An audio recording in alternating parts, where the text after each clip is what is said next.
Friends, welcome to MS astrology. So ఈ రోజు MS ఆస్ట్రాలజీలో మనము మత్స్య యోగం గురించి తెలుసుకుందాం.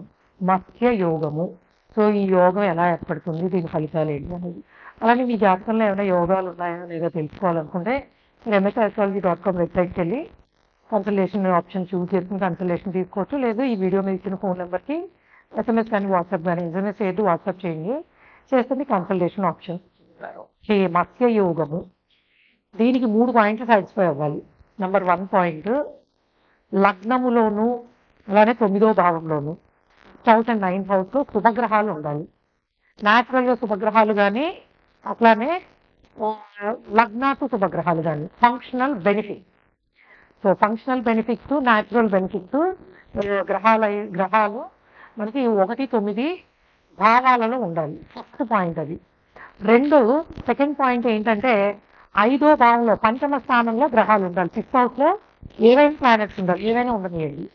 అలానే మనకి 4, 8 స్థానాలలో పాపగ్రహాలు ఉండాలి. లగ్నాకు పాపగ్రహాలు కానీ న్యాచురల్గా పాపగ్రహాలు కానీ 4, 8 పాపగ్రహాలు ఉండాలి.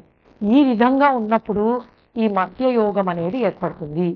ఈ యోగ ఫలితం ఏంటి? ఇది ఒక ఫ్యూచర్ని చూసే వాళ్ళకి, చూసే అవకాశం ఉన్న వాళ్ళకి ఉండే యోగం. అంటే ఆస్ట్రాలజర్స్, తత్వవేత్తలు, తత్వం కూడా కాదు, యాక్చువల్గా చెప్పాలంటే సూపర్ న్యాచురల్ పవర్స్ అంటారు కదా.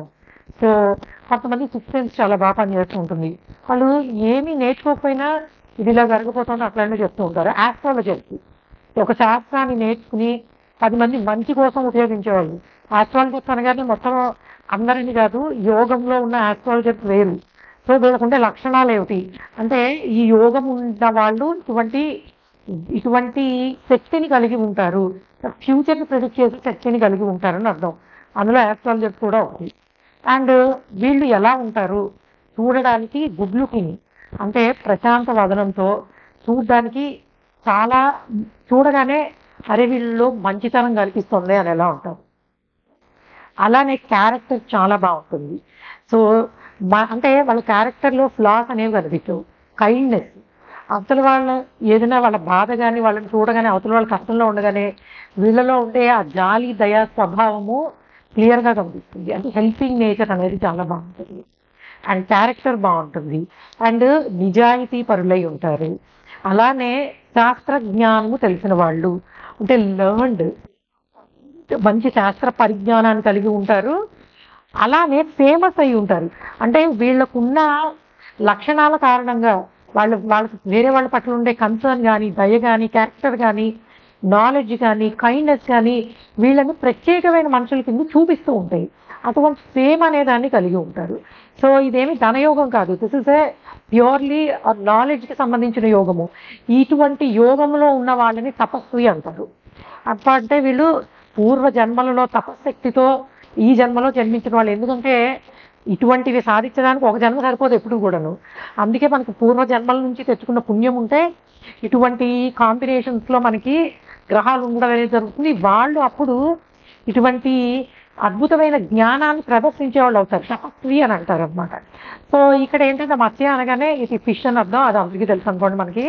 సో కాబట్టి అటువంటి తపస్వి యోగాన్ని ఈ మత్స్య యోగం అనేది ఇండికేట్ చేస్తూ ఉంటుంది. కాబట్టి ఈ కాంబినేషన్స్ అనేవి మామూలుగా ఉండే కాంబినేషన్లు కాదు కదా.